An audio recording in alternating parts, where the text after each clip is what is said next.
Hello friends, आज से हम हिंदी भाषा लैंग्वेज टीचर के प्रीवियस क्वेश्चन पेपर डिस्कस करेंगे। पहला प्रश्न है, प्रेम और मस्ती का काव्य किसे कहा जाता है? प्रयोगवाद, रहस्यवाद, हालावाद या साठोत्तरी कविता? इसका सही उत्तर होगा ऑप्शन सी, हालावाद। अगला प्रश्न, प्रथम तार सप्तक का प्रकाशन वर्ष है 1940, 1943, 1951 या 1959? इसका सही उत्तर है ऑप्शन बी, 1943। अगला प्रश्न, श्वानों को मिलता वस्त्र दूध, भूखे बच्चे अकुलाते हैं, मां की हड्डी से चिपक ठिठुर जाड़ों की रात बिताते हैं। प्रस्तुत पंक्तियां किस रचनाकार की हैं? दिनकर, निराला, नरेंद्र शर्मा या नागार्जुन? इसका सही उत्तर है ऑप्शन ए, दिनकर।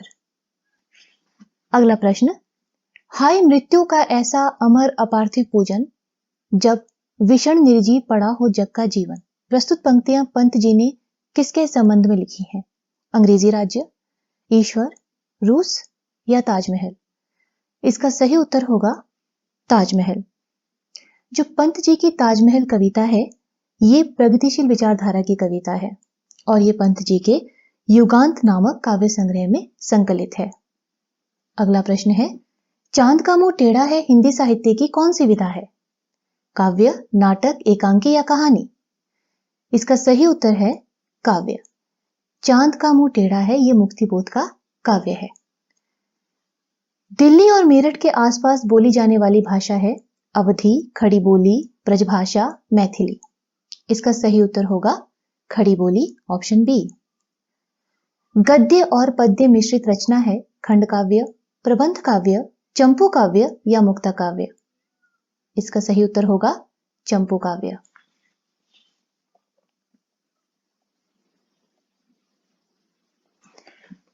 साहित्य रस के अंग होते हैं 1, 2, 3 या 4? तो इसका सही उत्तर होगा 4, जो है स्थायी भाव, विभाव, अनुभाव और संचारी भाव। ऑप्शन डी सही उत्तर है। अगला प्रश्न है, अभिधा, लक्षणा और व्यंजना भेद है शब्द गुण के, शब्द शक्ति के, रस के, इनमें से किसी के नहीं? तो इसका सही उत्तर होगा ऑप्शन बी, शब्द शक्ति के। उसका मुख चंद्रमा के समान सुंदर है, यह उदाहरण किस अलंकार का है? रूपक, उपमा, उत्प्रेक्षा या यमक? इसका सही उत्तर होगा उपमा। अगला प्रश्न है, रामचरितमानस के श्री राम किस प्रकार के नायक हैं? धीर ललित, धीर प्रशांत, धीरोदात या धीरोधत?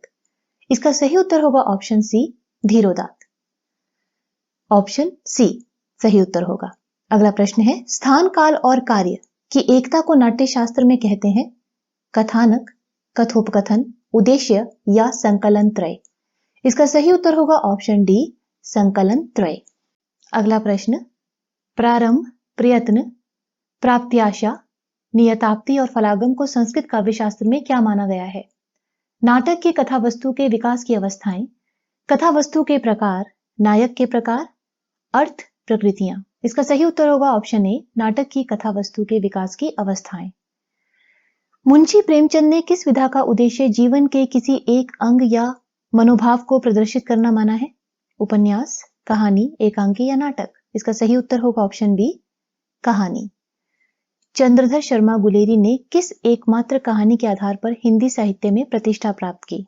इसका सही उत्तर होगा ऑप्शन सी, उसने कहा था। अगला प्रश्न, चंद्रकांता संतति किस उपन्यासकार ने लिखा है? वृंदावन लाल वर्मा, प्रेमचंद, भगवती चरण वर्मा या देवकीनंदन खत्री? इसका सही उत्तर होगा ऑप्शन डी, देवकीनंदन खत्री।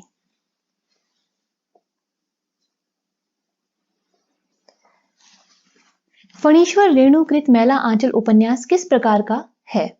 मनोवैज्ञानिक, आंचलिक, समाजवादी या ऐतिहासिक?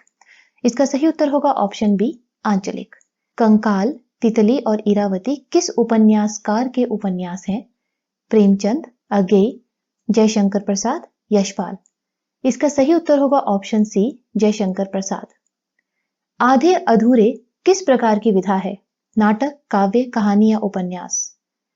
इसका सही उत्तर होगा ऑप्शन ए नाटक, और इसके लेखक हैं मोहन राकेश। अलग अलग रास्ते रचना के रचनाकार हैं मोहन राकेश, प्रसाद, उपेंद्रनाथ अश्क, सेठ गोविंददास। इसका सही उत्तर होगा ऑप्शन सी उपेंद्रनाथ अश्क। इसमें विवाह, प्रेम और सामाजिक प्रतिष्ठा को दर्शाया गया है, इसकी समस्या को उजागर किया गया है। अगला प्रश्न है, जगदीश चंद्र माथुर की एकांकी है उड़ान, रक्तचंदन, सिपाही की मां, भोर का तारा। इसका सही उत्तर होगा ऑप्शन डी भोर का तारा। जो रक्तचंदन एकांकी है उसके लेखक है विष्णु प्रभाकर, और सिपाही की मां एकांकी के लेखक हैं मोहन राकेश। अगला प्रश्न है, काव्य और नाटक का एकत्र सम्मिश्रण कहलाता है गीति नाट्य, दुखांत, सुखांत, एकांकी। इसे कहते हैं गीति नाट्य। Option A. गीति नाट्य है अंधा युग, उर्वशी, एक कंठ विषपाई, उपरोक्त सभी। इसका सही उत्तर होगा ऑप्शन डी उपरोक्त सभी। अंधा युग के लेखक हैं धर्मवीर भारती, उर्वशी के लेखक हैं दिनकर, और एक कंठ विषपाई के लेखक हैं दुष्यंत कुमार। गद्य कवियों की कसौटी है तो निबंध गद्य की। निबंध के विषय में ये शब्द किसने कहे? हजारी प्रसाद द्विवेदी, गुलाब राय, रामचंद्र शुक्ल, बालकृष्ण भट्ट। इसका सही उत्तर होगा ऑप्शन सी रामचंद्र शुक्ल। ठेले पर हिमालय के निबंधकार हैं कुबेरनाथ राय, धर्मवीर भारती, प्रभाकर माचवे, हरिशंकर परसाई। इसका सही उत्तर होगा ऑप्शन बी धर्मवीर भारती।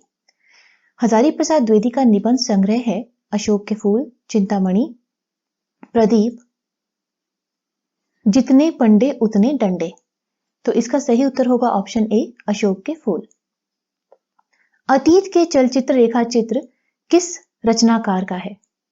उपेंद्रनाथ अश्क, महादेवी वर्मा, रामवृक्ष बेनीपुरी या अज्ञेय। इसका सही उत्तर होगा ऑप्शन बी महादेवी वर्मा। अगला प्रश्न है, कौन सा कथन सही है? रेखाचित्र किसी महान व्यक्ति का ही होता है, रेखाचित्र यथार्थ प्रधान होता है, रेखाचित्र व्यक्ति परक होता है, रेखाचित्र कल्पना प्रधान होता है। इसका सही उत्तर होगा ऑप्शन बी रेखाचित्र यथार्थ प्रधान होता है।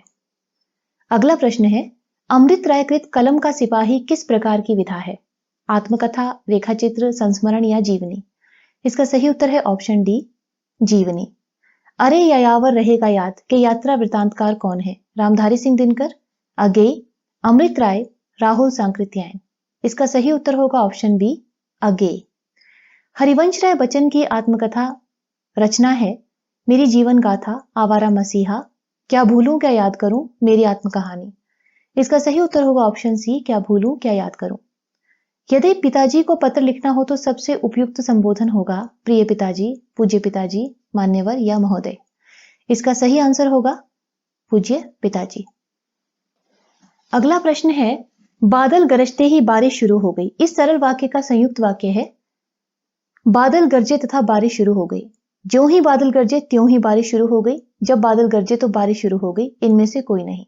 इसका सही उत्तर होगा बादल गरजे तथा बारिश शुरू हो गई। Option A. जापान में भूकंप आया। इस वाक्य के रेखांकित शब्द के लिए उपयुक्त शब्द है भूकलन, भूपात, भूस्खलन, भूचाल। ऑप्शन डी भूचाल। चीते का कलेवर अत्यंत आकर्षक होता है। यहां कलेवर शब्द के लिए उपयुक्त शब्द है खाल, आकार, चलना या भोजन। इसका सही उत्तर होगा ऑप्शन ए खाल। यथावत का सही अर्थ है सहज, विधिवत, ज्यों का त्यों, मनमाना। इसका सही उत्तर होगा ऑप्शन सी ज्यों का त्यों। समावेश का सही अर्थ है सम्मिलित करना, तटस्थता, क्रोध, डूबना। इसका सही उत्तर होगा ऑप्शन ए सम्मिलित करना। दूसरे देश से अपने देश में मंगाने की क्रिया के लिए उपयुक्त शब्द है निर्यात, आयात, निर्वहन। इनमें से कोई नहीं। इसका सही उत्तर होगा ऑप्शन बी आयात।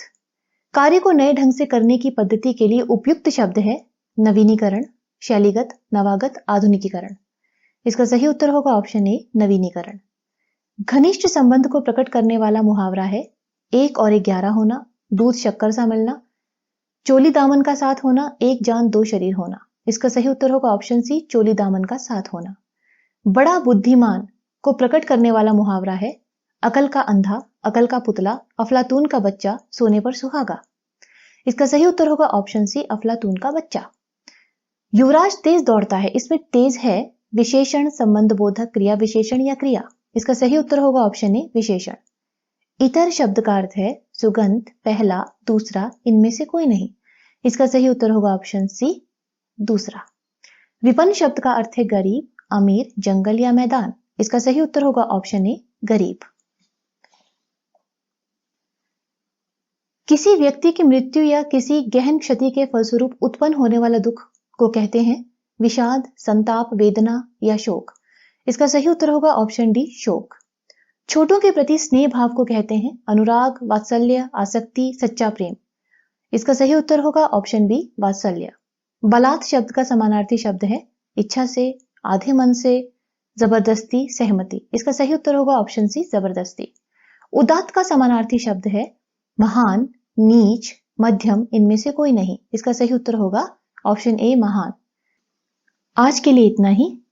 आगे के प्रश्न हम अगले वीडियो में डिस्कस करेंगे। तब तक के लिए धन्यवाद।